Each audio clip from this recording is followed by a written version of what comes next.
So how are you feeling about tonight? Yeah, listen, I've been incredibly excited about this primary process because it's given me a chance to get in front of Texans all across the state who I haven't been able to campaign in front of or represent, telling my story about being a fourth-generation Texan, raised here in Dallas by a single mom, making it to the NFL and becoming a civil rights lawyer, serving them in Congress, and now wanting to serve them in the Senate. Yeah, and right now you're the front runner in the polls and fundraising. Are you feeling like a win tonight is a sure thing? Well, I've always felt like I just want everybody possible to hear my story, to know that I want to serve them, and hopefully that I can earn their vote. I take voters very seriously. I want to appeal to them and say, listen, I want to represent you. I've been the most bipartisan member of the Texas delegation, but I've also stood up for our values. I know that we're not who Ted Cruz says we are. We can do so much better than this. So let's get past this today, and let's move on to beating him in November. We're talking about Ted Cruz. Yeah. It feels like we're already moving into a general election space. Do you feel like that's the state of play right now? Yeah. I've always felt like we can't afford 6 more years of Ted Cruz representing us in the Senate. 6 more years of somebody who abandons us when 30 million Texans are freezing in the dark. 6 more years of somebody who wants to have a nationwide abortion ban. 6 more years of somebody who I think is only interested in himself and not all of us as Texans. And so that's why I got into the race, because I think we can do so much better. And so it's been my focus in the primary. It'll be my focus in the general if I'm lucky enough to be the nominee. Yeah. And, of course, there are a host of other candidates still in the Democratic race. There's a chance tonight ends in a runoff. What then? How are you concerned about that time and that delay if there is a runoff and you're not able to really hit the ground running campaigning against Ted Cruz until almost June? Well, as you just said, my focus will be the same, and it has been the same, whether it's a runoff or moving into the general. I respect the primary process. In 2018, when I ran for Congress for the first time, I ran against a 22-year incumbent. We had a 7-person primary and a runoff, and we still were able to knock off that incumbent. I know that whatever the process is, I'll respect it and make sure I keep my focus on beating Ted Cruz, because that's what we have to do here in Texas. Yeah. And so let's get to that. If you are the nominee facing off against Ted Cruz, there has been much made about the 2018 race with Beto O'Rourke, where he almost won, lost it by 3 points. But Democrats have not seen those tight of margins since then and have not won statewide here in decades. What's different about this year and your race? Yeah. Well, this is about our future. It's about who's going to represent us for the next 6 years in the Senate. And it's also about what Ted Cruz has not been doing for this state, about how he's not been representing us in a way that I think is consistent with who we are. And I think I know who we are, because I'm a fourth-generation Texan. I grew up in Dallas, went to school in Waco. I trained for the draft in Houston. My family's from Brownsville. I know who we are, and we're not what he says we are.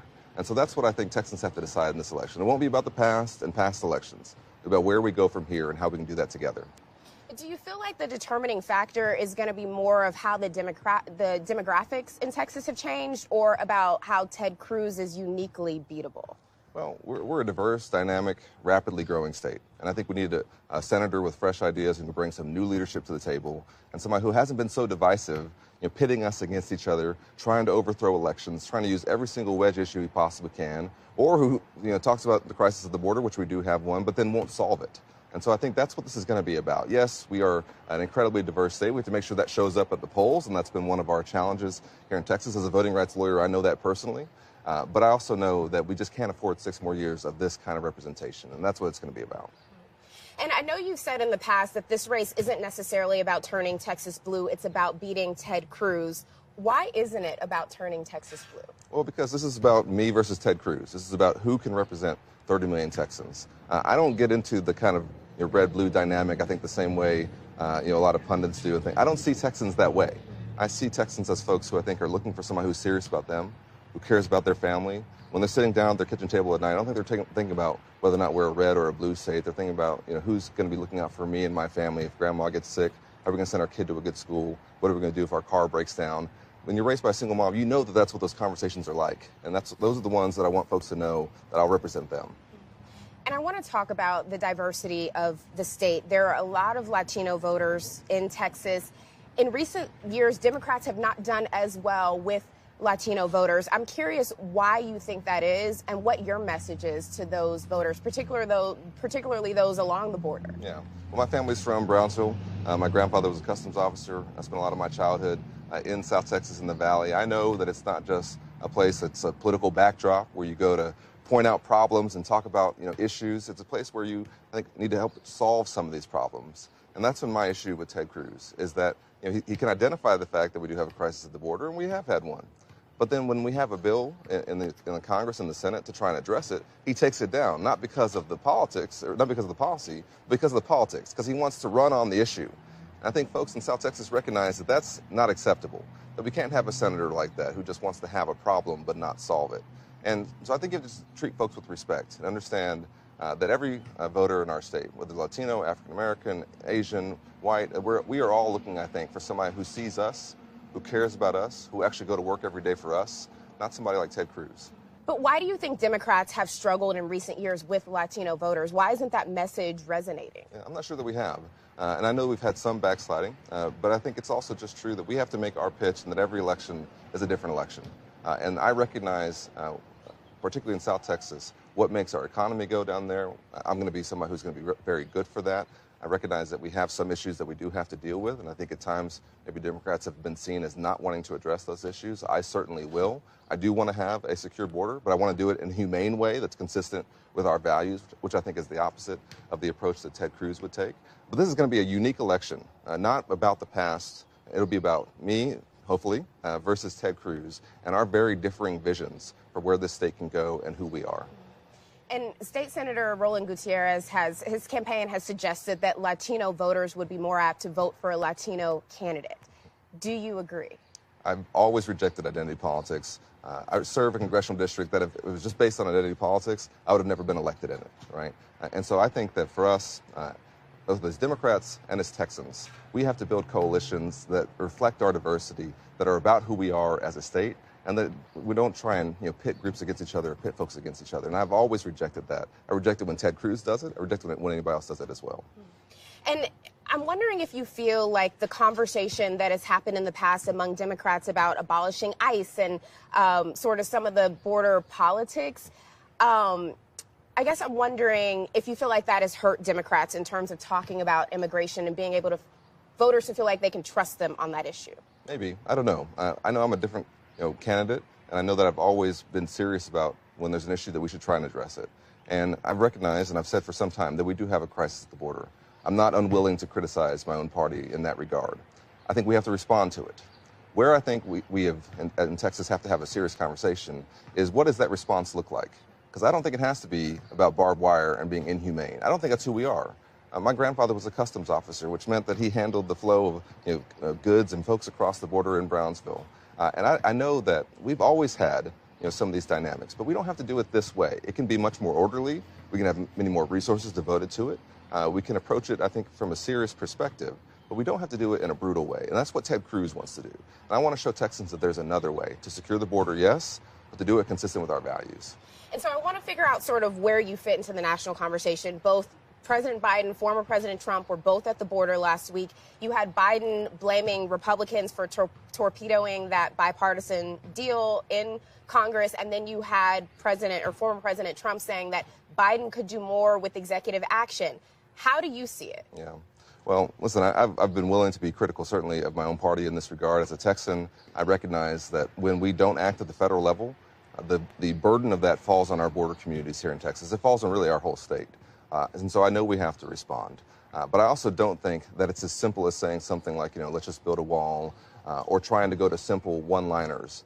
It's a more complicated issue than that. And I think Texans understand that, actually. And I respect voters enough to know that they understand that and that we can have a short, medium, and long-term plan to address this in a way that's consistent with our values. We're a big enough, broad enough state and country to do that. We are, the world's greatest democracy. We can do this. We can handle having a crisis at our border that's being driven by geopolitical factors that we really have nothing to do with or that we, in the short term, can address.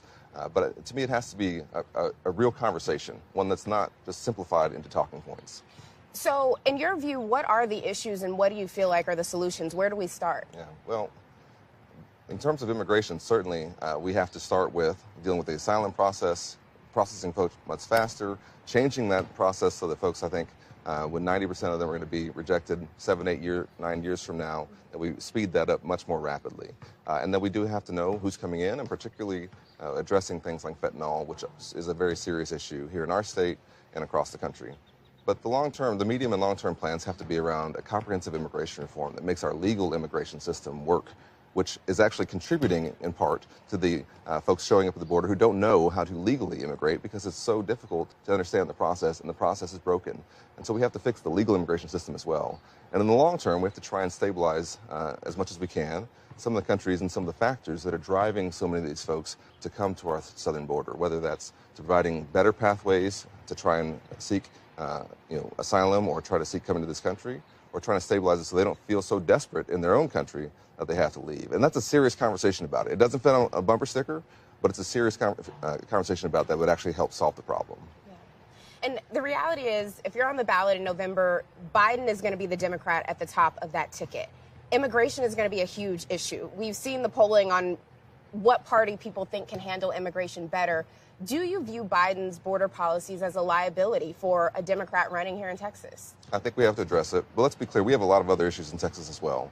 We have a tragedy going on in our state right now with regards to women's reproductive rights and access to abortion.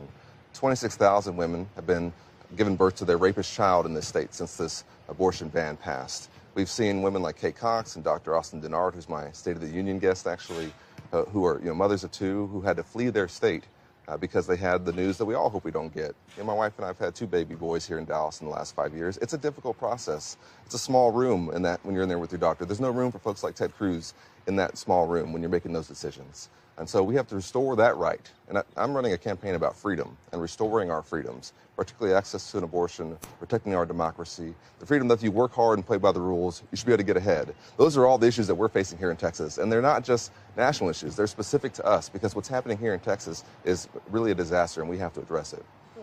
And I do want to ask you about abortion because that's certainly to be another big issue in this election. But right now, Trump is saying the border is even going to be bigger than the economy in terms of issues in this election. And so I know you took a vote in the House that was sort of condemning some of Biden's border policies. Do you view those policies as a liability for you running here?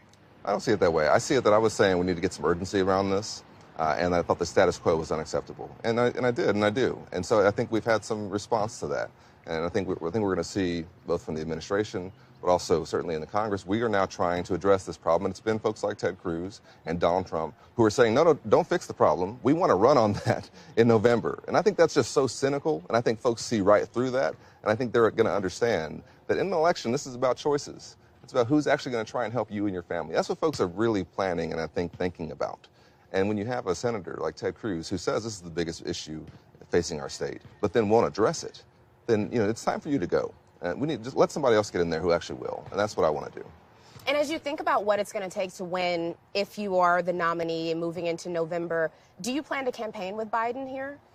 I've always said, and I ran in 2018, and in national races, I'm a 4th-generation Texan. I know who we are. This is going to be about Texans talking to Texans, neighbors talking to neighbors. We are picking a senator who will serve us for the next 6 years, past the term of the next presidency. And so, listen, anybody's welcome to come, but my message will stay the same, which is that I'm focused on Texas, on 30 million Texans who deserve a senator who cares about them, not one who's podcasting 3 times a week, who pits us against each other every chance he gets, who flees the state when we have a crisis and 30 million Texans are freezing in the dark. That's not who we are, and that's not what we need, right? And so we got to keep our focus on that because this is our issue, and we got to have a senator who can address it. Yeah. And so if Biden plans to come, will you join him? I don't know if he is, but listen, like I said, whoever comes, whether it's Trump, Biden, anybody else, you will not hear anything different from me, which is that I'm focused on Texas and I'm focused on how I know Ted Cruz is not representing us. Gotcha. So not a no, but not a yes. And then just moving on to abortion, Ted Cruz has painted you as extreme on abortion. Is your message on abortion a winning one in a state like Texas? Let's be very clear. There is one extremist going to be in this race when it comes to access to abortion and reproductive rights, and it's Ted Cruz. He won't even protect IVF. This is somebody who wants to have a nationwide ban on abortion, who cheered the Dobbs ruling. And when he was doing that, he was also cheering the results that we're seeing now, which is that victims of rape and incest have nowhere to go here in our state, that women are becoming prisoners in their own state, in which we have counties saying, you can't drive through the county if you're going to use it to access the roads to access an abortion. I mean, does that sound like freedom to anybody? I know it doesn't to me. And there's one thing I know about Texans, it's that we believe in freedom. And we have to restore this right that we've had for the last 50 years. I'm not sure folks around the country understand just how dire this situation is here in Texas. That you could have a complicated pregnancy, which happens all the time. And in that room, when you're having that conversation with your doctor, it's no longer a conversation about what's medically best for your wife or for your spouse or for your partner. It'll be now about what can we do and what conversations can we have? Are we going to incur some kind of legal liability? Lawyers, not doctors, are making these determinations now, and that's unacceptable. But we can change it by codifying Roe at the federal level. We passed legislation called Women's Health Protection Act when I was in the House. When I'm in the Senate, we'll make that the law of the land, and we'll go back to the standard that we've had for the last 50 years. And in speaking about codifying Roe, what does that mean? What does that look like for Texas? Because there could still be bans in place here, even with that, right? Well, if we codified Roe, we would override most of the state laws. It would go back to the previous standard around access to abortion. There would still be state flexibility in certain regards, which is what we had under Roe as well. But I think it's important for Texas and for Texans that they know that the only way we're going to return this right and restore this right is by beating Ted Cruz. And at the federal level, we know that our state legislature is not going to do it. Our state courts aren't going to do it. So for us, if we're going to solve this issue, it's going to be by passing this at the federal level and getting rid of folks like Ted Cruz who want to go the opposite direction and ban abortion nationwide. And then last question, sort of just zooming out, big picture. In 2020, you endorsed Joe Biden. Happily. I'm hearing a little bit of hesitation in terms of will you, won't you campaign with him when he comes to the state now. And what you said in 2020 is that we have a tradition in Texas of electing pragmatic progressives who get things done. Mm-hmm. Do you still view Biden as a pragmatic progressive that gets things done, or have you been at all disappointed with his presidency? Listen, I think that this is going to be a choice for Texans and for Americans. But let me be very clear. We should not have Donald Trump return to the White House, okay? And I think that President Biden has done a good job. I've had my criticisms, but I am somebody who's always looking out for my constituents first and for my state, right? And so that's been my focus, and I think folks know that about me, that I'm a local guy, that I care about our communities. And so I'll have some issues where I disagree, and I'm not unwilling to say that. And I think that's what we need in Texas, to have somebody who's actually independent enough to stand up for our state. What we have now in Ted Cruz is a senator who will only do what Donald Trump tells him to do, who is such a follower, such a lackey, that when he knows there's a crisis facing our state, like at the border, and his master basically tells him, don't address it, he says, okay, hands off. Even though we have thousands of CBP agents who need those resources, who are being stretched too thin, who endorsed that plan and said we need to get this done, he says, no, I'm not going to do it. And so we can't have a follower like that. We need to have an independent voice, and that's what I think Texans expect. And is there anything we didn't get into that you want to mention or you feel like would be important to say? Well, I do think that folks should know that we have the highest uninsured rate in the country here in Texas, and that one of my focuses has been in Congress and certainly in the Senate will be to make sure that we cover more Texans and lower folks' costs. I'm proud that we capped the cost of insulin for folks on Medicare at $35 a month, but Ted Cruz prevented us from capping it for everyone. And so we have to have a senator who understands what we're facing here, which is that we've had a rash of rural hospitals closing because of our unacceptably high uninsured rate. That we have folks who, because they don't have access to the health care they need, they're showing up in our emergency rooms with, something that now requires surgery, which a few months earlier would have required a pill. And so we have to be serious about this and have a senator who actually try and expand coverage and lower costs instead of take it away. And we know Ted Cruz still wants to repeal the ACA. He still wants to go back to the bad old days of folks with pre-existing conditions being discriminated against, and we can't allow that here in Texas. More than any other state, we would be impacted. Ted Cruz is likely to seal his nomination tonight. If Democrats head into a runoff, does that put the party behind in terms of preparing for the election in November? I've been through this whole process before. In 2018, when I ran for Congress, I had a 7-person field, and we went to a runoff, and I still beat the 22-year incumbent who had been unopposed in the previous election. Nobody thought could be beaten. So I respect the process. But I'm asking every Texan out there who maybe hasn't voted or is trying to make up their mind that I want your vote.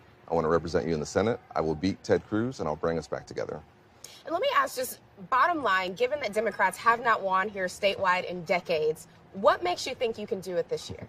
Well, I've overcome a lot of long odds in my life, from being raised by a single mom and making it as an undrafted free agent in the NFL to beating a 22-year incumbent who, like I said, nobody thought could be beaten. I'm used to taking on long odds. This will be a tough campaign, but it's certainly one that I think we can win and that I know we can win. And I know that who we are as Texans is not being reflected by Ted Cruz. And that's why I got in the race. And that's why I feel so strongly that I believe in our state. I believe in our folks. And I think on November 5th, we're going to shock a lot of people. They probably shouldn't be shocked, in my opinion, but they will. And I think you'll see the real Texas come out. Thanks for watching. Stay updated about breaking news and top stories on the NBC News app or follow us on social media.